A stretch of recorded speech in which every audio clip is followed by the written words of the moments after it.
First நம்ம என்ன பார்க்க போகிறோம் அப்படின்னு பார்த்தீங்கன்னா சப்போர்ட் சிஸ்டம். அதாவது நம்மளுக்கு டொமேட்டோ செடிக்கு முக்கியமாக வந்து சப்போர்ட் ரொம்பவே அவசியம். ஏன் அப்படின்னு பார்த்தீங்கன்னா இது வந்து கொடி மாதிரி அப்படியே போய்கிட்டே இருக்கும். கீழே விழுந்து அந்த செடி வந்து அப்படியே கீழே விழுந்துச்சுன்னா அந்த செடி வந்து டேமேஜ் ஆகும். அப்படி இல்லைன்னா டிசீஸ்லாம் வர்றதுக்கு ரொம்பவே வந்து வாய்ப்பு அதிகமாக இருக்குது. முக்கியமாக வந்து பூக்கள்லாம் அதிகமாக கொட்டி போயிடும். ஆல்ரெடி நாட்டு தக்காளியில் காய்கள்லாம் வர ஆரம்பிச்சிருச்சு. ஸோ நம்மளுக்கு கண்டிப்பாக வந்து இந்த மாதிரி சப்போர்ட்டுக்கு ஒரு நல்லா திக்காக இருக்கிற ஸ்டிக்காக பார்த்து இன்ஸ்ட் பண்ணிக்கலாம். இப்போ நான் வந்து ஒரு டேக் வச்சு இதை நல்லா வந்து கட்டிக்கிறேன். ஸோ உங்களுக்கு இதெல்லாம் வந்து ஆன்லைனில் கிடைக்கும்.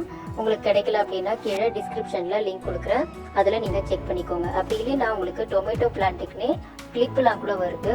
ஸோ அதை கூட நீங்கள் கட்டிக்கலாம். எதுக்கு வந்து கயிறு கட்டுறதை விட இந்த மாதிரி டேக்கோ இல்லை கிளிப்போ வந்து ரொம்ப வந்து முக்கியம் அப்படின்னு பார்த்தீங்கன்னா, நீங்கள் கயிறு கட்டும்போது டைட்டாக கட்டினீங்கன்னா தான் நிற்கும். இந்த மாதிரி டேக்கோ கிளிப்போ கட்டும்போது உங்களுக்கு கரெக்டாக கேப் விட்டு அந்த சப்போர்ட்டுக்கு வச்சுருக்க அந்த ஸ்டிக்குக்கும் அந்த பிளான்ட்டுக்கும் நடுவில் வந்து கொஞ்சம் கேப் இருந்தால் கூட அது கீழே விழாமல் இருக்கும்.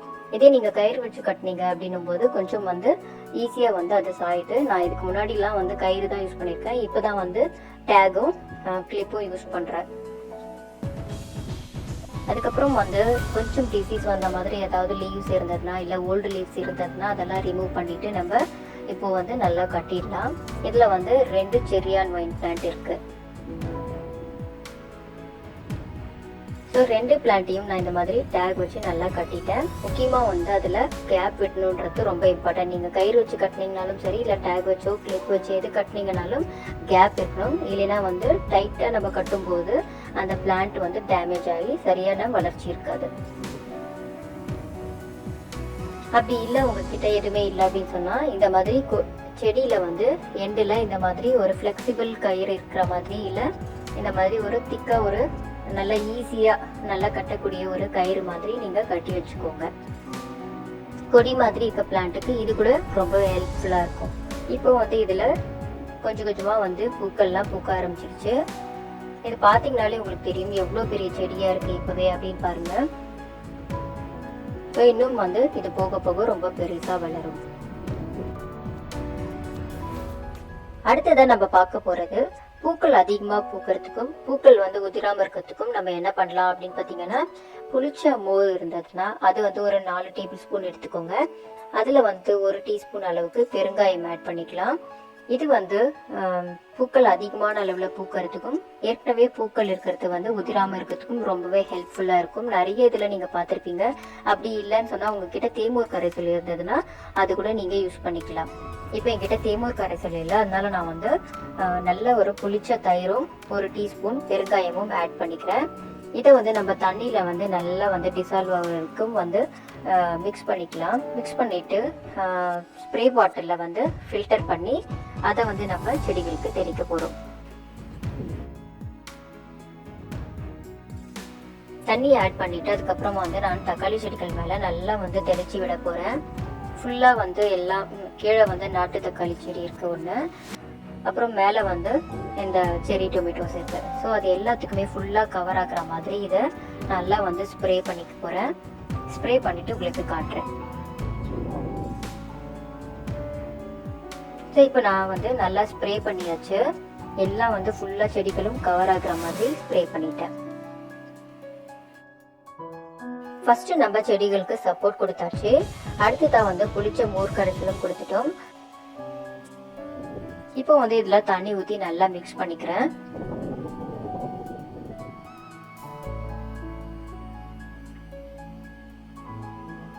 மிக்ஸ் பண்ணிவிட்டு அதை ஃபில்டர் பண்ணும்போது பார்த்தீங்கன்னா அதில் கர்டில் இருக்க அந்த பார்ட்டிகல்ஸ் வந்து கொஞ்சம் பெருசாக இருக்கிறதுலாம் அப்படியே இருக்கும். அப்படி இல்லைன்னு சொன்னால் எப்படி இருந்தாலும் ஸ்ப்ரே பாட்டிலில் நம்ம பண்ணும்போது இந்த மாதிரி ஃபில்டர் பண்ணிட்டு தான் நீங்கள் எந்த ஃபர்டிலைசர் யூஸ் பண்ணிங்கனாலும் ஸ்ப்ரே பாட்டிலில் நல்லா ஃபில்டர் பண்ணிவிட்டு யூஸ் பண்ணுங்கள். இல்லைன்னா அதில் அந்த பார்ட்டிகல்ஸ்லாம் போயிட்டு அடைச்சிக்கும், அப்புறம் ஒழுங்காகவே வந்து அது ஸ்ப்ரே ஆகாது. ஸோ பூக்கள் பூக்க ஆரம்பிக்குது அப்படின்னா அடுத்து வந்து பாலினேஷன். இப்போ அடுத்ததான் வந்து நம்ம பார்க்க போகிறது பாலினேஷன்.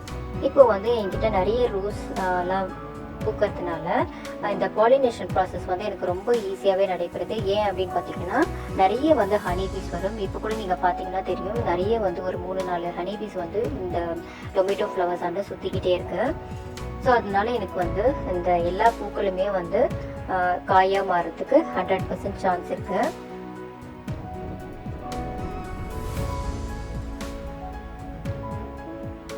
நீங்கள் வந்து டொமேட்டோ பிளான்ட்ஸ் இல்லை சில்லி இந்த மாதிரி காய் செடிகள் பழச்செடிகள் இந்த மாதிரிலாம் வந்து வளர்த்தீங்க அப்படின்னா கூட வந்து ஒரு 5-6 பிளான்ட் வந்து நீங்கள் சினியா, ரோஸ், அப்புறமா வந்து டாலியா இந்த மாதிரி வந்து நிறைய பூச்செடிகளும் வந்து வளர்த்திங்கன்னா ஈஸியாக வந்து ஹனிபீஸ்லாம் வந்து அட்ராக்ட் ஆகிடும்.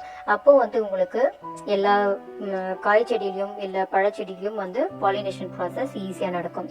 உங்களுக்கு வந்து இப்போ தக்காளி செடி இந்த டைமில் ஹனிபீஸ்லாம் வரல அப்படின்னா நம்ம என்ன பண்ணலாம் அப்படின்னு பார்த்தீங்கன்னா, கையில் வந்து நம்ம பாலினேட் பண்ணலாம். அந்த கையில் பாலினேட் பண்ணுறது எப்படி அப்படின்னு பார்த்தீங்கன்னா, நம்ம வந்து அந்த பூத்து இருக்கிற அந்த காம்புக்கு மேலே வந்து நம்ம லைட்டாக வந்து டேப் பண்ணி விட்டுறோம். அதை வந்து வைப்ரேட் பண்ணுறது அப்படின்னு கூட சொல்லுவாங்க.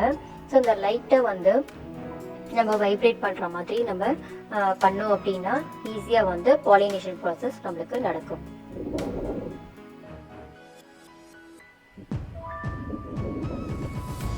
ஸோ எனக்கு ஃபுல்லாகவே வந்து ஹனிபீஸ் வந்து அந்த வேலையை வந்து எனக்கு முடிச்சு கொடுத்துட்டு அப்படின்னு சொல்லலாம். இப்போ வந்து ஹனிபீஸ் வரல அப்படின்னா இந்த மாதிரி தான் நீங்கள் அந்த பூக்களுக்கு மேலே நல்லா வந்து டேப் பண்ணி விடணும். அப்போ தான் வந்து உங்களுக்கு எல்லா பூக்களுமே காயாக மாறும்.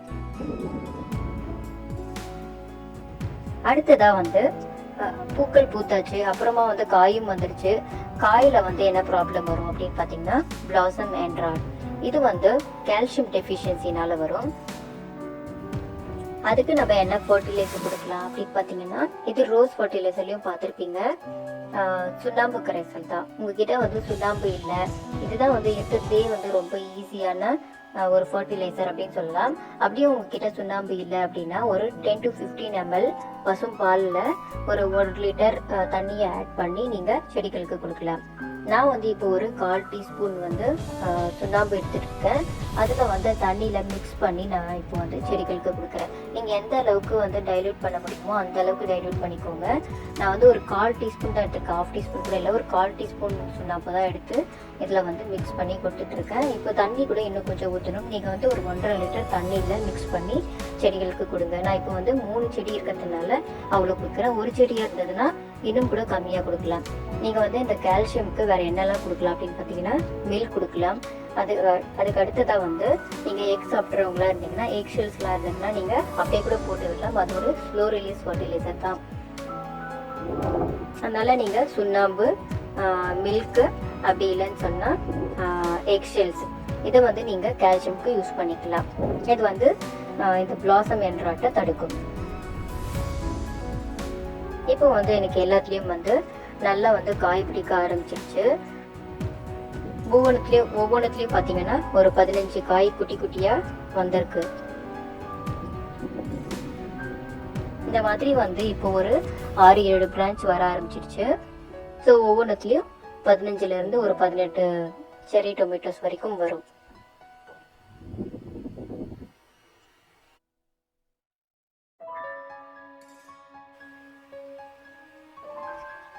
இப்போ இந்த நாட்டு தக்காளியில் பார்த்தீங்கன்னா பிளாசம் அண்ட் ராட்லாம் இல்லாமல் ரொம்ப வந்து சூப்பராக, ரொம்ப ஃப்ரெஷ்ஷாக, நல்லா ஹெல்த்தியாக தக்காளிலாம் வந்து ஃபார்ம் ஆயிருக்கு.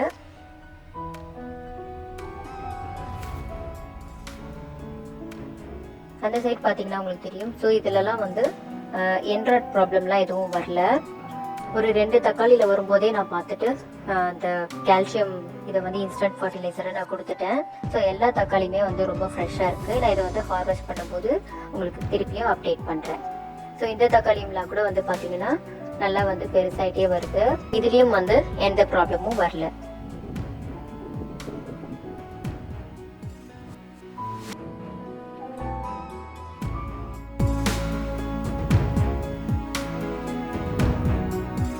இப்போ வந்து நான் வந்து சாம்பல் வந்து ஒரு 2 டேபிள் ஸ்பூன் எடுத்துகிட்ருக்கேன். 2லேருந்து ஒரு 3-4 டேபிள் ஸ்பூன் எடுத்துக்கலாம். இது வந்து ரொம்ப வந்து அளவு கிடையாது. சாம்பல் வந்து நீங்கள் ஒரு பிடி போட்டிங்கன்னா கூட எல்லா பிடிக்கும் சேர்த்து அப்படியே ஸ்ப்ரிங்கிள் பண்ணினாலும் விடலாம்.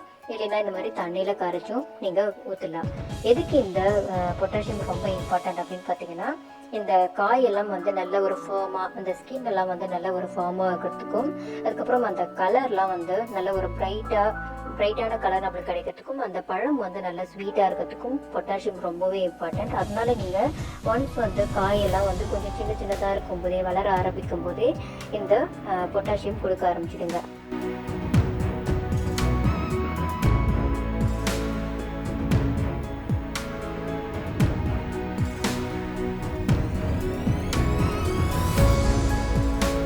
இந்த வீடியோ உங்கள் எல்லாருக்கும் ரொம்ப பிடிச்சிருக்கும் அப்படின்னு நினைக்கிறேன். பிடிச்சிருந்தா மறக்காமல் லைக் பண்ணுங்கள், ஷேர் பண்ணுங்கள், கமெண்ட் பண்ணுங்கள். தேங்க்ஸ் ஃபார் வாட்சிங்.